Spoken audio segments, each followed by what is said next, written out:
تو آپ مارے شرم کے بے ہوش ہو گئے۔ دائیں حلیمہ کے بچوں کے ساتھ خوب گھل مل کر کھیلتے تھے، لیکن کبھی لڑائی جھگڑا نہیں کیا۔ انیسا نام کی بچی کی اچھی جمتی تھی اس کے ساتھ ادھک کھیلتے تھے۔ دائی حلیمہ کی لڑکی سیما حنین کی لڑائی میں بندی بنا کر آپ کے پاس لائی گئی تو انہوں نے اپنے کندھے پر دانت کے نشان دکھائے جو آپ نے بچپن میں کسی بات پر غصے میں آ کر کاٹ دیا تھا۔ آپ صلی اللہ علیہ وآلہ وسلم کی تجارت کا آرمب۔ 12 سال کی عمر میں آپ صلی اللہ علیہ وآلہ وسلم نے اپنا پہلا تجارتی سفر بزنس یعنی ٹور آرمب کیا، جب چچا ابو طالب اپنے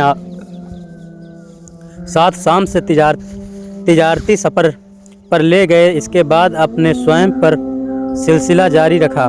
حضرت خدیجہ کا مال بیچنے کے لیے شام لے گئے تو بہت زیادہ لابھ ہوا۔ آپ آس پاس کے بازاروں میں بھی مال خریدنے اور بیچنے جاتے تھے۔ خدیجہ رضی اللہ تعالیٰ عنہ سے نکاح۔ ایک بار حضرت خدیجہ نے آپ کو مال دے کر سیریا کنٹری بھیجا اور ساتھ میں اپنے غلام میسرہ کو بھی لگا دیا۔ اللہ کے فضل سے تجارت میں خوب منافع ہوا۔ میسرہ نے بھی آپ کی ایمانداری اور اچھے اخلاق کی بڑی پرشنسا کی۔ اس سے پربھاوت ہو کر حضرت خدیجہ نے خود ہی نکاح کا پیغام بھیجا۔ آپ نے اپنے چاچا ابو طالب سے ذکر کیا تو انہوں نے انومتی دے دی۔ آپ کے چاچا حضرت حمزہ نے خدیجہ کے چاچا عمر بن اسد نے رسول اللہ صلی اللہ علیہ وآلہ وسلم نے بلی یعنی بڑے کی حیثیت سے بات چیت کی اور 20 اونٹ مہر نکاح کے وقت پتنی کو دی جانے والی راشی یا کہہ سکتے ہیں کہ مہر عورت حیثیت ہو پر چچا ابو طالب نے نکاح پڑھا۔ حضرت خدیجہ رضی اللہ تعالیٰ عنہ کا تیسرا نکاح تھا۔ پہلا نکاح عتیق نامی شخص سے ہوا تھا جس نے 3 بچے ہوئے۔ ان کے انتقال دیہانت کے بعد ابو حالہ سے ہوا تھا، پھر ان کا بھی انتقال ہوا۔ آخر میں حضرت خدیجہ رضی اللہ تعالیٰ عنہ کا نکاح آپ صلی اللہ علیہ وآلہ وسلم سے ہوا اور آپ کو امت المومنین یعنی امت کی ماں کا شرف حاصل ہوا۔ نکاح کے سمے آپ صلی اللہ علیہ وآلہ وسلم کی آیو 25 برس اور خدیجہ کی عمر 40 برس تھی۔ غار حرا میں عبادت۔ حضرت خدیجہ سے شادی کے بعد آپ صلی اللہ علیہ وآلہ وسلم گھریلو معاملے بے فکر ہو گئے، یعنی پانی اور ستو ساتھ میں لے جاتے اور غار حرا یعنی پہاڑی تھی ایک، اور اس میں دن رات عبادت میں لگے رہتے تھے۔ مکہ شہر میں لگ بھگ 3 میل کی دوری پر پہاڑی پر استھت ہے اور آج بھی موجود ہے۔ حضرت خدیجہ الکبریٰ بہت مالدار تھیں، اسی لیے آپ کی گوشہ نشینی یا کام عبادت زندگی میں کبھی دخل نہیں دیا اور نہ ہی تجارت کا کاروبار دیکھنے پر مجبور کیا، بلکہ زیادہ راستے کے لیے یعنی کھانا تیار کر کے ان کو سہولیت فرماتی تھیں۔ اب سماج سدھار کمیٹی۔ ہرا کے غار میں عبادت کے زمانے میں افسر لوگوں کی کمیٹی بنانے کا مشورہ آپ ہی نے دیا تھا اور آپ ہی کی کوششوں سے یہ کمیٹی عمل میں لائی گئی تھی۔ اس کمیٹی کا مقصد یہ تھا کہ ملک سے فتنہ و فساد ختم کریں گے، یاتریوں کی سرکشا کریں گے اور غریبوں کی مدد کریں گے۔ صادق اور امین کا خطاب۔ جب آپ صلی اللہ علیہ وآلہ وسلم کی عمر 35 برس کی ہوئی تو خانہ کعبہ کے نرمان کے لیے حج اسود کے رکھنے کو لے کر قبیلوں کے درمیان پرسپر جھگڑا ہونے لگا۔ مکہ کے لوگ آپ کو شروع سے ہی امین اور صادق جانتے مانتے تھے، چنانچہ آپ ہی کے ہاتھوں میں اس جھگڑے کا سماپن کرایا اور آپ صلی اللہ علیہ وآلہ وسلم کی حکمت اور دور اندیشی سے کام لے کر مکہ والوں کو بہت بڑے عذاب سے نجات دلائی۔ نبوت کا سلسلہ چاند کے سال کے حساب سے 40 سال 1 دن کی آیو میں 9 ربیع الاول سن میلادی دوسبہ کے دن آپ صلی اللہ علیہ وسلم پہلی وحی سندیش اتری تھی۔ اس سمے آپ صلی اللہ علیہ وسلم غار ہیرا میں تھے۔ نبوت کی سوچنا ملتے ہی آپ صلی اللہ علیہ وسلم سب سے پہلے ایمان لانے والی خدیجۃ الکبریٰ یعنی خود ان کی بیوی ہی تھیں، علی یعنی بھائی، ابو بکر متر، زید بن حارثہ غلام شامل ہوئے۔ دعوت تبلیغ 3 برس تک چپکے لوگوں کو اسلام کی دعوت دی۔ بعد میں کھلم کھلا دعوت دینے لگے۔ جہاں کوئی کھڑا بیٹھا مل جاتا یا کوئی بھیڑ نظر آتی وہیں جا کر تبلیغ کرنے لگے۔ کنبے میں تبلیغ۔ ایک روز سب رشتہ داروں کو کھانے پر جمع کیا۔ سب ہی بنی ہاشم قبیلے کے تھے۔ ان کی تعداد 40 کے لگ بھگ تھی۔ ان کے سامنے اپنے تقریر فرمائی۔ حضرت علی نے اتنے پربھاوت ہوئے کہ ترنت ایمان لے آئے اور آپ کا ساتھ دینے کا وعدہ کیا۔ عام تبلیغ۔ آپ نے کھلے عام تبلیغ کرتے ہوئے صفا کی پہاڑی پر چڑھ کر سب لوگوں کو اکٹھا کیا اور نصیحت فرماتے ہوئے لوگوں کو آخرت کی یاد دلائی اور برے کاموں سے روکا۔ لوگ آپ کی تبلیغ میں روڑے ڈالنے لگے اور دھیرے دھیرے ظلم کا ستم انتہا کو پہنچ گئے۔ اس پر آپ نے حبش کی طرف ہجرت کرنے کا حکم دیا۔ ہجرت حبش چنانچہ اسی لیے آپ کی اجازت سے نبوت کے 5ویں برس رجب کے مہینے میں 12 مرد اور عورتوں نے حبش کی اور ہجرت کی۔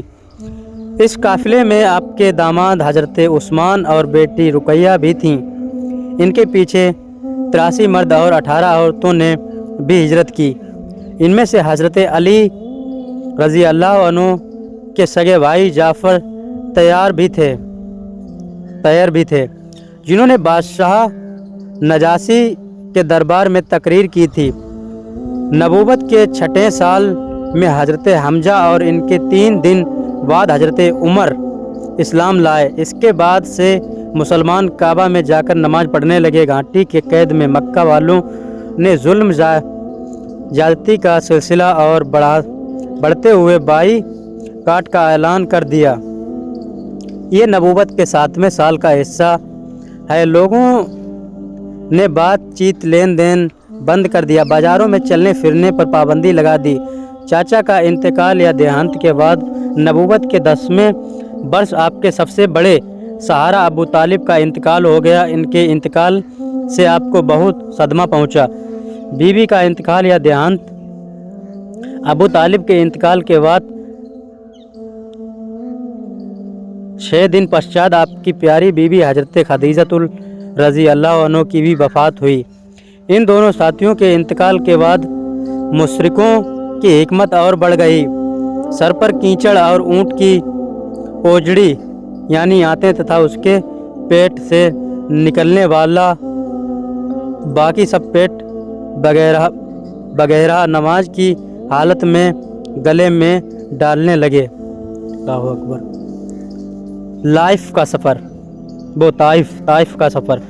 نبوت کے 10ویں برس دعوت تبلیغ کے لیے طائف کا سفر کیا۔ جب آپ صلی اللہ علیہ وسلم کا وہاں تبلیغ کے لیے کھڑے ہوتے تو سننے کے بجائے لوگ پتھر برساتے۔ آپ صلی اللہ علیہ وسلم خون سے تربتر ہو جاتے، خون بہہ کر جوتوں میں جم جاتا اور وضو کے لیے پاؤں سے جوتا نکال کر مشکل ہو جاتا۔ گالیاں دیتے، تالیاں بجاتے۔ ایک دن تو اتنا مارا کہ آپ صلی اللہ علیہ وسلم بے ہوش ہو گئے۔ مختلف استھانوں پر تبلیغ۔ نبوت کے 11ویں برس میں آپ صلی اللہ علیہ وسلم راستوں پر جا کر کھڑے ہو جاتے اور آنے جانے والے تبلیغ یعنی اسلام کی دعوت دیتے۔ اور اسی برس قبیلہ کندھا، بنو عبداللہ، بنو عامر، بنو حنیفہ کا دورہ کیا گیا اور لوگوں کو دین اسلام کی تبلیغ کی۔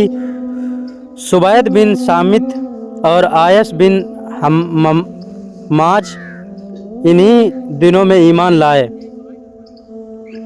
اسراء اور معراج کا واقعہ۔ نبوت کے 12ویں برس 27 رجب کو 51 برس کی عمر اور 6 مہینہ کی عمر 51 برس 5 ماہ کی عمر میں آپ کو معراج ہوا اور 5 وقت کی نمازیں فرض ہوئیں۔ اس سے پورب 2 نمازیں فجر اور عصر کی پڑھی جاتی تھیں۔ انہی دنوں طفیل بن عمر دوسی اور ابو ذر غفاری ایمان لائے۔ اللہ اکبر، بہت بڑے صحابی گزرے ہیں ابو ذر غفاری۔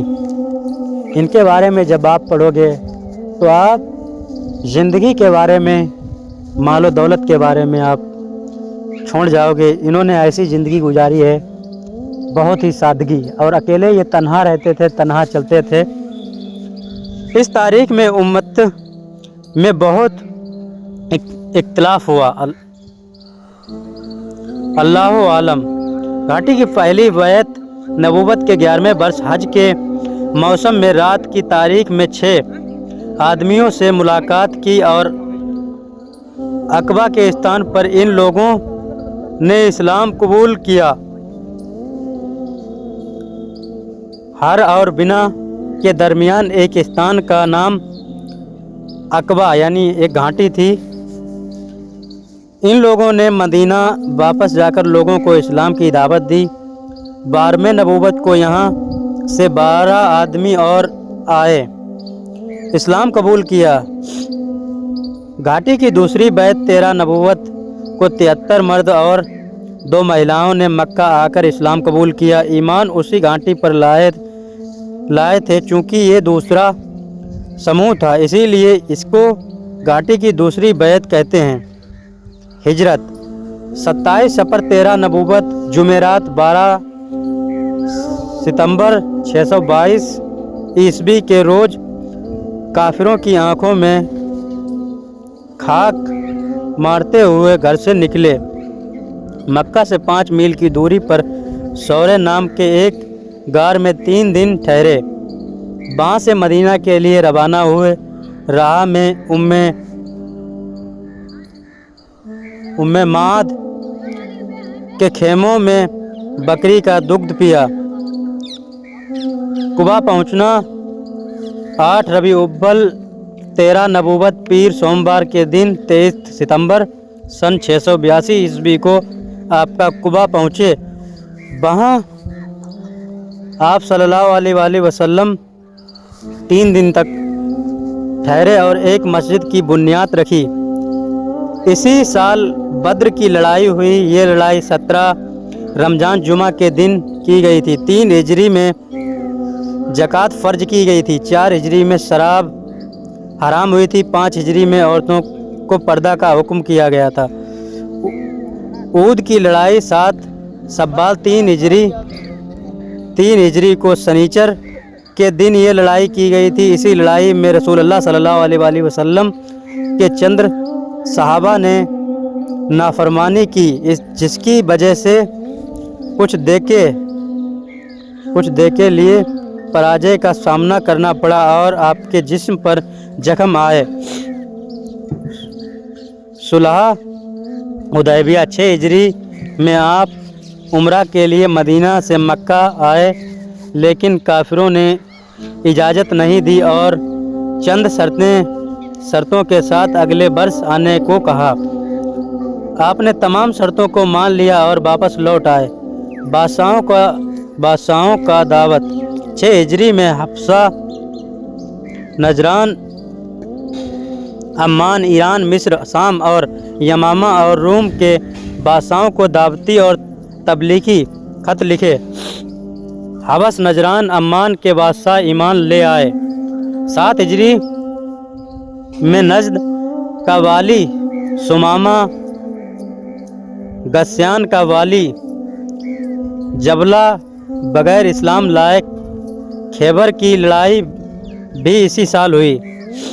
فتح مکہ 8 ہجری میں مکہ فتح ہوا اور اس کی وجہ سے 6 ہجری میں صلح حدیبیہ کا معاہدہ توڑنا تھا۔ 20 رمضان کو شہر مکہ کے اندر داخل ہوئے اور اونٹ پر اپنے پیچھے آزاد کیے ہوئے غلام حضرت زید کے بیٹے اسامہ کو بٹھائے ہوئے تھے۔ اس فتح میں 2 مسلمان شہید ہوئے اور 28 کافر مارے گئے۔ آپ صلی اللہ علیہ وآلہ وسلم نے معافی کا اعلان فرمایا۔